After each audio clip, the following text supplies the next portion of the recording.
So buying your first home, it's a whirlwind of paperwork, guys, and there are big decisions to be made. But there is always one person who stands in between you and a massive headache. And guys, it's a home inspector. I mean, if you ever wonder what an inspector actually does, or if you're worried about what they might find, this video is for you. Because what we're going to do, we're going to go back to the basics to explain a home inspection process in plain English, guys, so that you can buy a home with total confidence. So good day, I'm Cody Posey and I'm with Pop By Realty and I serve the New Braunfels, San Antonio's Hill Country area. And what it is today I'm with Mike McCown, founder, owner, and CEO of Property Pulse Inspections here in New Braunfels. Good afternoon, Mike. How you doing? Hey, Cody, I'm great. Thanks for having me. Oh, absolutely. So as we talked about today is like, we're getting back to the basics. It's there's always a lot of questions with the homeowners, and you just did an inspection for me today. It's like homeowners have, and they're so nervous when it comes to the inspection process. In fact, I have another one that you're tracking. You're going to be talking about new home construction. So stay tuned because Mike does have some advice as far as when it comes to new home constructions and everything else, and especially whether you need one or not. But the first thing I want to ask you, and it's just coming in with all this, is like, as an inspector, what are you looking for? What I often tell clients, we look at everything from the foundation to the roof and everything in between. So we're testing every system in the house, stress testing the plumbing, checking all the receptacles, electrical for safety issues and standards compliance issues. We also look at what people call the big five, right? Which is your foundation, the HVAC, so your air and your heat, your plumbing and your electrical, plus all of your ceiling to make sure that you're not going to get moisture into the house and you're not going to have structural damage later. Now, especially as I mean, you know a little bit about my background with exterior models, is like, especially like when it comes to roofing, and then looking like the overall. I mean, I'm not a foundation inspector, never was, but there's a lot of things that I've seen through my modeling career which has affected the foundation and everything else. Like when you come across like those major issues, like how do you enunciate and how do you talk to a normal average Joe like me that is able to understand and put in layman terms where, like, I see a lot of inspectors, they put it in doctrinal terms, but you got to break this down, right? Oh, yeah. Yeah. No, the job is not, okay, it's not like Where's Waldo where you're trying to find every defect and then combine that with highly technical terms. It can be like Where's Waldo. There's no doubt, right? And that's the fun part about inspection, but you have to take it beyond that. Your typical buyer, they may be a first-time home buyer. They may not understand anything about how a house really works, right? So our job, understand standards, apply those standards to that inspection, help them really understand, okay, what is a true safety hazard? What's a deficiency? What are the ramifications of that? But put it in plain English terms that they understand. Okay. And like typically, how long does this take? Depends on the home. Typical inspection process, well, hey, it does, right? So typical inspection process, like the one that we inspected today, right? So county records show home was built in 2000, right? We plan on probably, based on that square footage, 2.5, 3 hours. We get on site, we start seeing clues that the home may be older than that. Mm-hmm. So the older the home, typically, the longer it's going to take, right? The more square footage is going to add more time to that inspection as well. But typically you're going to be in for 2.5 to 4-ish hours for a typical inspection with kind of typical defects that you would expect to see in any home. Unless we have the Pattison home. Unless we have a Pattison home, and then we're going to hang out a little bit longer. Yes, yeah, some of y'all don't understand what the Pattison home is. It was an inspection that, not the inspector went wrong, but the home went wrong because there's a lot of hidden gems in that house that we were not expecting. So like once we have completed this, I mean, there's a report that the buyer gets, and like when you're looking at the reports, like what goes into the reports, how long is in the report, and do they try to read every single page, or they really focus on the summary, or what? So I have had, depends on the buyer. So I've actually had buyers that will pour through every page of the report, and they will pick a non-summary item, and that's the hill they're going to die on, right? But for the most part, most realtors that I work with, I think you're the exception to this, but most realtors that I work with, they want to see the summary items. They want to know the top 3 so they can focus on those. But typical summary items are the big things, right? Those are major functional signs of foundation failure, major electrical, which could be fire safety hazards, right? Things like that. That's really what you should see in the summary. Yeah. So if you want to get a good flavor of what's going on, you want to understand the big ticket items, look there. Yeah. And we try to keep those reports as short as is reasonably possible. We want to make sure that we're providing all the information that the buyer understands condition of the home, they understand total cost of their investment, and they kind of have a good feel for, okay, what are they in for when they buy this house, right? If they choose to move forward. But yes, and if it's a safety item or if it's something that we think is going to be a significant expense to them, that always goes in the summary. Those are things that we point out in the walkthrough as well. Yeah, okay. Yeah. And a little bit, guys, like what I do differs. Like when I get the report as a real estate agent, I really comb through the report because I really try to analyze of like what is going on with the home and whether or not like, so I can properly like make sure the buyer just paint that good, like that Cliff Notes version of what I see from my area. But it's the inspector's job is to really explain what's going on for that buyer, what's going on. So I don't really interpret everything that's going on as I look at it, and I give what I see from my experience, but the inspector is the one that the buyer should really listen to more than anything else. I don't just like pick and choose. I look at the major stuff that can really affect and could be cost effective as well. And that's just something I do as a real estate agent. It's just, I purchased many of homes. I've seen many of inspections, and that's just how I like to operate too as well. Now with this is like, there are things that inspectors can and can't do. Explain like, it's like there's things that you can see and there's things that you can't see. Kind of like, what can you see and like, what are the things that you can't possibly, I mean, I've seen you crawl under houses too, so. Oh, things that we absolutely cannot see. So X-ray vision would be awesome, wouldn't it? We don't have that sense. But we need to be, when we're walking through those houses, we need to be tuned into the clues that the house is giving us, right? To help us understand age of the house, condition of the house, we need to take those clues and try to figure out root cause. So no, we can't see behind walls. We can't see under concrete slabs, but we can understand the condition of the slab, start tracing plumbing lines and understand, all right, if you've got major structural deficiencies, right? Or if you've got settling in a slab, right? Where's it coming from? Mm-hmm. Right? Look at your foundation, right? Determine where the plumbing lines are running. Do you see cracks along those plumbing lines? Okay, there's your clue. It's probably a plumbing issue, right? It's not X-ray vision, but you need to know enough about the house and enough about how homes are built that you can take those clues and try to find that root cause and include that in the report. So essentially, you're trying to build a plot and tell a story. You're building a plot and telling a story. That's it.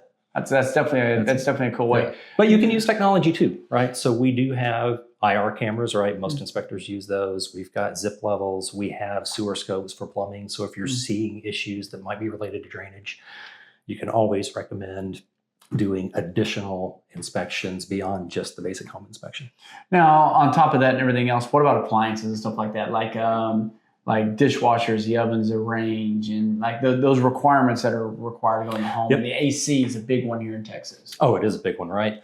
So understanding age of the AC, but also operating at per TREC standards, right? And TREC has some kind of temperature range guidelines that they expect inspectors to follow, right? Mm-hmm. So looking at those, understanding, all right, do the temperature guidelines indicate that it's functioning correctly? Yes. Okay. But do we have a room on the far side of the home from the air handler that's hot?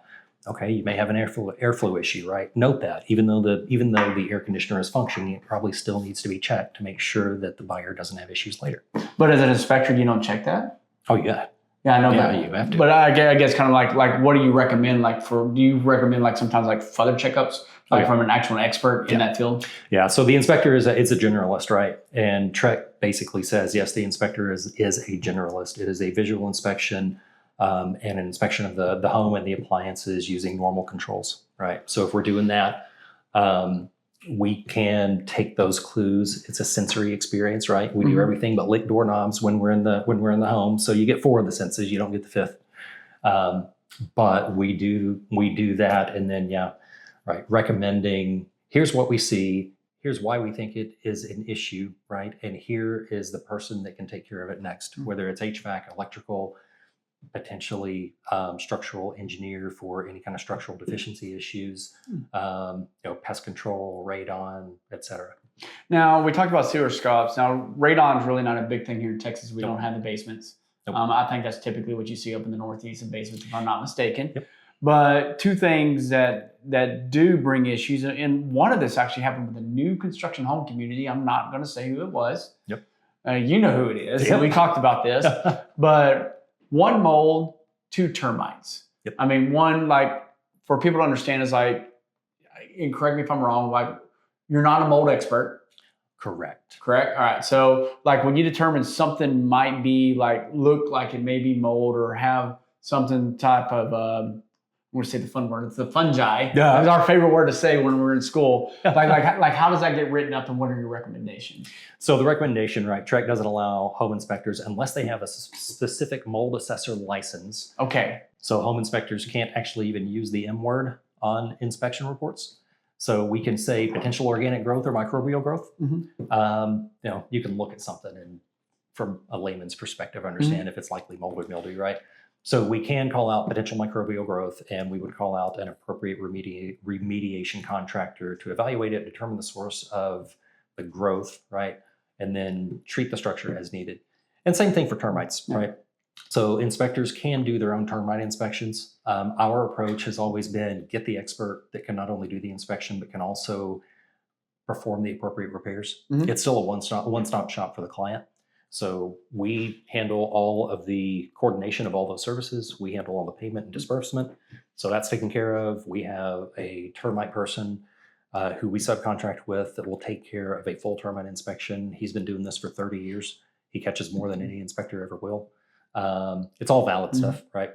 And same thing on, like septic inspections. You don't see that a lot in the city, but having a good septic inspector on call that can kind of review all those plans, understand the layout, and understand everything about that system from the home to the output, basically. Now, for audience out there, just kind of like Mike here, he does general inspections. And it's like, now, if you want like a sewer inspection, that's going to be a different hire. A WDI, a WDI yep. inspection, that's going to be a separate inspector. I mean, and those are going to come at different cost when you're looking at everything. And the cost of an inspection, as we talk about, is like overall like size of the house and everything else. But when you're adding on these things, it's like people like think like inspections cost $200 to $300, but really just the house inspection is typically going to cost you $400 to $500, possibly more once you get up in that 2,500 square foot range. And that's on top of that, just so people understand, you got your termite inspection, that's going to be anywhere from 100, 120, sewer inspection, another 120. So you can plan out, depending on where you choose to live and what home you choose to inspect it. I mean, you can forecast out potentially $700, $1,000. I think the highest we've had was $1,200. You and I on a deal. Now, moving forward, like when it comes to red flags and maintenance stuff, and like the scary stuff, and this is why like you and I work together so well, is because it's like, for people that don't understand the backstory, like when I interview Mike, because I do interview all my vendors that work with me, that I choose to work with. When he sends me a sample report and everything else, we kind of like look at everything. We like talk about where we've improvements and some things as a realtor I don't like. And this is from my time in the Army. I don't like colors. I don't like scary words. And I don't like long sentences that sound like they're coming from a thesis from a doctoral in college. So what Mike and I really work together on is to condense things, to put it in layman terms, because if you have like a full paragraph of trying to tell someone that they got a hole in the wall, you can make it sound like that dang home's going to fall down.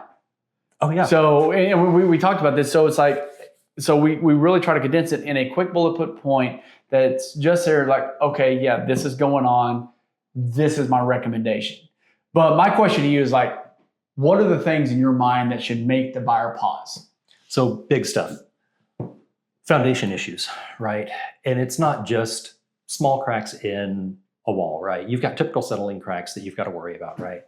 But if you walk into a house, none of the drains are draining. There's clear, like visible deflection in the flooring, right? And you're seeing other indications of movement. That's a significant expense, right? Not just okay, yes, it's a structural concern, but if they want to have that repaired, they're looking potentially $25,000 to $35,000 in expense right there, right off the top. Roof damage, right? It's not only moisture intrusion, but it's also a significant expense to have a roof replaced. You know that from being from being in your business, right? So those are the big things. Some electrical issues, right, depending on the age of the home. Now, I'm going to kind of go off track here a little bit, but if you look at track, right, so our track guidelines say if it doesn't meet current standards, it's a deficiency, right? So we have to mark it as deficiency as inspectors, right? I love that when it comes to like, my outlet's messed up because it was made in 2017 and 2022. We've had this. Yeah. Well, so electrical code changes every 3 years, right? Yeah. So if your home was built 6 years ago, you're going to have stuff that's automatically deficient, and that's it. But helping the client understand just because it's deficient doesn't mean it's broken, number one, right?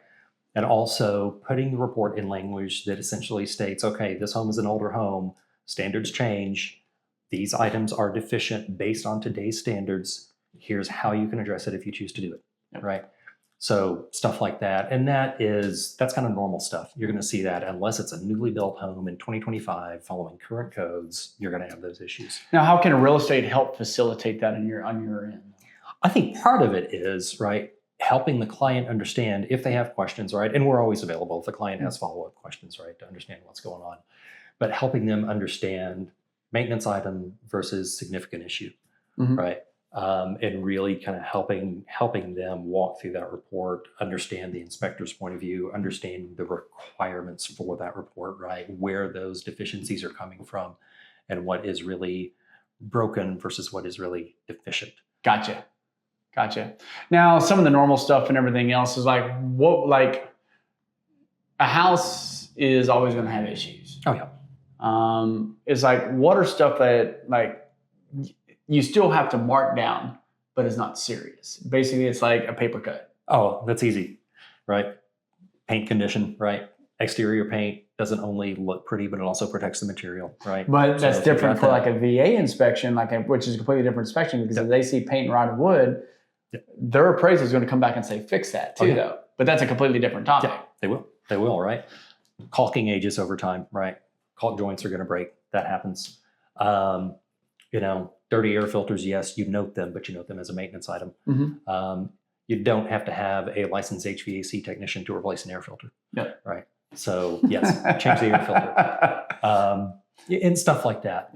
That's the big things. Yeah, you'll see weathered wood. You'll see, typical age and wear on shingles. But if the shingles appear to be in good condition, if you know the age, and you don't see any major deficiencies or damaged tabs or a lot of missing granules, note it as a maintenance item, note as something that they need to monitor and potentially budget for repairs in the future. Yeah. And one thing out there from the listeners too as well is like when you're looking to repair, it's like when you look at the AC and there is something wrong with the AC, it needs to be checked. Like a way a real estate agent should be wording that in a repair amendment, it needs to be inspected by a licensed service technician, because essentially what's going to happen, an agent or the seller may just like get any Joe Blow to like check off on everything, or like who is good with ACs down the street that can potentially fix it. But my cousin's good with ACs. Yeah, but that's, again, are they licensed? Doesn't matter. Exactly.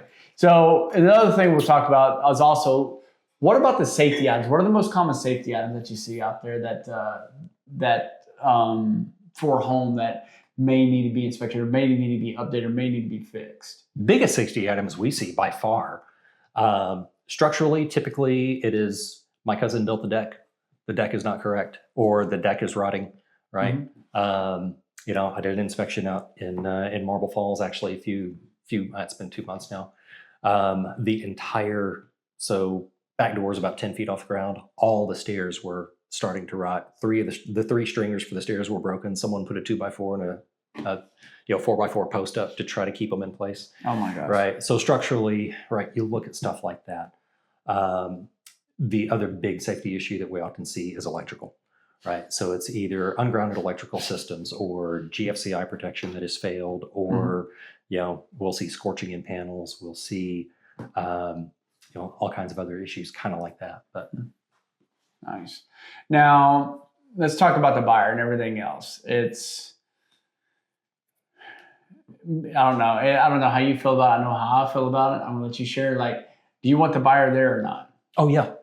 Yeah. like the buyer there. I personally, I prefer the buyer and the realtor to both be there, right? So we are both walking. So all three of us are walking through the property at the same time, going through the summary list, right? We're not gonna spend an hour and a half going through every deficiency that we see in that report, but we want to make sure that the buyer and the realtor understand what are the big items that we need to worry about. So yeah, if the buyer can be there, I think they should be there. If for some reason they're not available, we can always do phone calls, we can do Zoom calls. Just to make sure that they don't have any questions following receipt of that report. Yeah, for me it doesn't matter because I'm at the luxury of the buyer. But like if I can make the inspection, I think with you and I think I've made all of the inspections. You've made all of them. But if I can make the inspections and people are like, well, isn't that a waste of your time? Could it be elsewhere? I like to know what's going on to the house because my job is to, and what I like to do is walk buyers step by step of what's going on with the person in the house. And if there's something I miss, because like in the military, we always looked at what's called points of frictions. And as a senior NCO in the military, really what my goal was is to be at one of the points of friction and let my officer be at the main point of friction, but I was at other points of friction just to make sure everything's getting facilitated so the momentum keeps going on. Yep. So I like to work that same way as a real estate agent, and that's why I try to make every single inspection. Now, when you're looking at buyers asking questions and everything else, like what questions should they be asking? So I think the big questions that they need to ask to understand the report, and how to operate the home too, right? Is all right. So what are the top 3 priorities? What are the big things that we need to worry about? We don't get into the negotiation piece, right? As far as helping them, price out what a repair may cost. But we do help them understand that this is a tool that they can use for negotiation. This is also a tool that they can use to plan those expenses, right? So hopefully they are asking those questions of what are the safety issues, right? What do we need to do? Who needs to address it? What are the highest priority items that we need to address as a buyer should we decide to move forward? Now, with that, just kind of let buyers know and everything else is like as real estate agents, what we really do is we come back and we like to go through the report and like look where the main issues are. We don't really necessarily, and I hate to say it this way, but we're at the luxury of the buyer with a budget, what the buyer wants to ask for. One, get that like as real estate agents, we work for the buyer. That's what you hire us to do. When it comes to negotiations, what I do see sometimes is like where buyers want to start doing what I call nickel and diamond. They want to ask for every single little bit of repair. And if they don't get the repairs and they like throw their hands up in the air, it doesn't always work that way. And what I would tell them is focus on the major things first. And then also is like, ask yourself, are you looking to get these things fixed before you move in? Which I've had those type of buyers. Typically I'm going to find those with the elderly buyers. Because like when they move in the home, they want that home to be move-in ready. So like even something as simple as like trying to get a siphon loop for a dishwasher hose and everything else, which is a very common thing that we see. You want that fixed going in. But what a lot of people do is like, well, I'm not worried about it, but what we do is like to come up with a repair price. Yep. And we like that to ask that off of the price of the home. And that's another option to do it. It just really depends for buyers is where you're at in your buying process or how well you understand the home, because you could potentially get, I've gotten as much as $2,000 to $3,000 off a home because of the repairs that needed to be done, whether it be a roof repair, whether it be simple attic repair or electrical repair, whatever it may be. But there's also time frames that you need to understand. It's like, hey, maybe before I move forward, I need to get the foundation inspected so I know how much it's going to cost me in the future. And we had one of those too. Yep. With going down in the neighborhood that you lived in, because we have foundation issues. It just really depends on where you're at. So the last segment I really want to go into, and this is really, really big for me because I deal with a lot of new home builds right now. It's just the market we're in. And one of the things I stress to buyers is the need for a real estate agent. And this is one of the big reasons why I say you need a real estate agent going into a new home buy. One, the house is going to cost the same for you whether you have a real estate agent or not representing you. They're not going to give you any money off if you come on a representative. That is a huge myth because that comes into a different pot of money. But the thing that a lot of new home constructions give a lot of flack about is we have the home inspected before you even move in. Does a new home need to be inspected by an actual third-party inspector?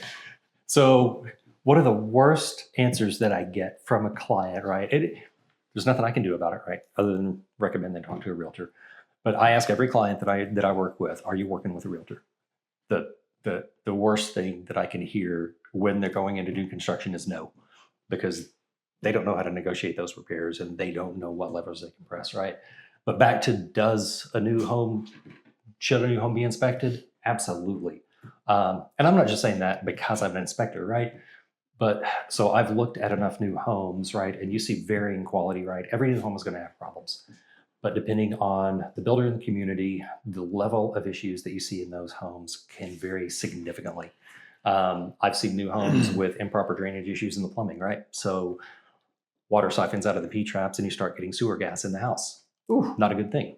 I've seen new homes with significant defects in the foundations to the point where post-tension cables are pulling out of the foundation walls, right? Blowouts. Mm-hmm. And this is freshly built home, right? Haven't finished it. In my new home inspection reports, last one I did for a builder for a community over in Seguin, I think it was 50 pages in total. And this is a home that they said was already inspected, already repaired, and should be an easy inspection. So absolutely, if you're buying a new home, and I would encourage you to go a step further. If the home is in the early stages of the construction, get a phase inspection, right? Have someone check the foundation before the concrete is placed. Have someone check all of the framing before the drywall is put on to make sure that everything is done correctly and you've got a solid build. So what he's talking about is three-phase inspection. It's phase one is it's called the pre-pour inspection. And really what that means is the inspector goes in to make sure all the plumbing and piping's in place before they pour the concrete. Because y'all don't really actually do a inspection of the concrete and everything else because it's not really cured. Phase two is going to be the pre-drywall inspection to make sure all the electrical, everything's matching into inspections and make sure it's up to code. And the phase three, of course, is going to be your normal home inspection. All those are very, very important. And the pre-drywall is the most important to me. But one of the things I tell you what Mike here, and this is actually the reason why I call him Inspector Gadget, is my joke name with him, is new home, high-end builder. I'm not going to name the builder. They install the gutters, and they install the gutters over the drip edge. Yep. To the normal eye, may not seem that big of the issue, but this is why it becomes a big issue. The whole point of the drip edge is of a roof is to keep water off of the fascia, and because if that fascia rots, it's actually a very expensive. Fix, but it's also going to allow water to get up under the shingles and rot out the decking and create dry rot, which is something you don't want. So what Mike did when he was going through inspection, when they had the gutters installed, the gutters were installed over the drip edge. And when we came back with that construction home, that was such a big deal and such a costly repair. I mean, it's a $2,000 plus repair just to kind of paint the picture. They had to send that all the way up to the VP. And the VP came back down and says, yes, the inspector is correct. You need to get it fixed. I don't care the cost. So not only did it really affect that home, but it also affected every single home in that neighborhood that was still coming up under inspection, because now the site supervisor knew that, so they had to go back and relook at every single home. These are the things. These are why inspections on new homes are very, very important. Also, a lot of times some of these builders, they'll try to, the construction site builders, they'll try to put lipstick on a pig, utilizing fascia to cover up weak spots in the foundation to try to hide it out. You do a very good job of catching that. Maybe sometimes, and this is something that I really, really do like Mike, what he does is he does a zip inspection to give you a baseline of the house of where the foundation stands. And then something I suggest to all my new construction home buyers, after 11 months, you bring them back in to do what's called an 11-month inspection. He can retest to see if see where it's moving. Yeah, see if it's moving or not, because there is going to be shifting. It's definitely a fact itself, but it's very, very important to get that new home constructed. Absolutely. With that, Mike, I'm going to let you kind of what's your closing comments before we get ready to close it out here? Oh boy. I mean, I think, so we've already touched on a lot of the stuff, right? The importance of inspections. Doesn't matter the age of the home, whether it's 1881 build or 2026 build, always get that inspection.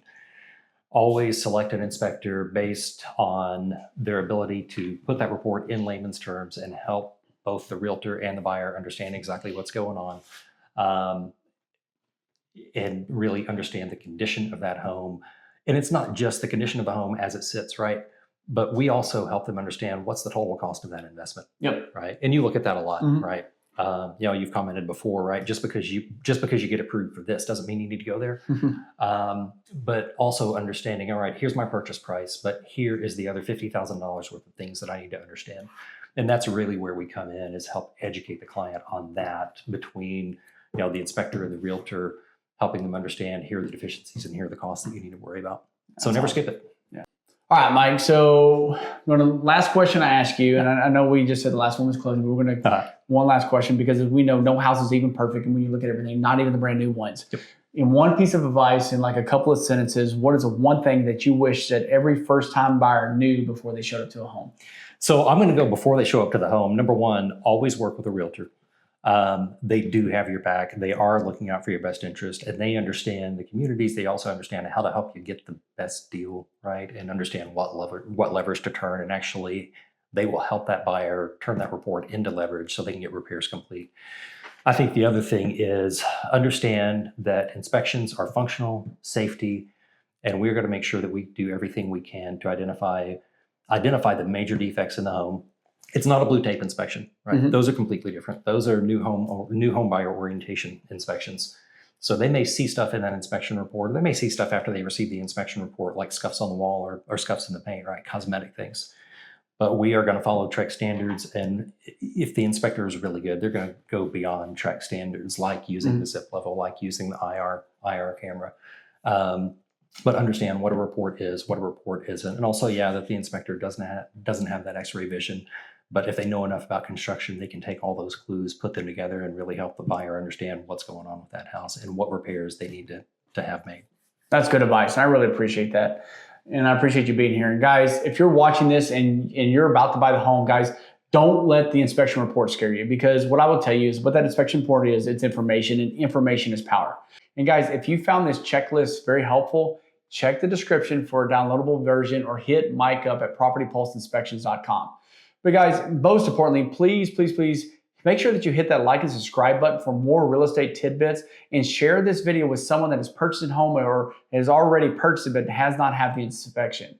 Again, thank you guys for coming. And if there's anything I can do to help, don't hesitate to reach out. And again, shoot Mike a message and book an inspection with him and his website at propertypulseinspections.com. That will also link will be in the descriptions. Guys, I love you guys, and I look forward to seeing you in the next video.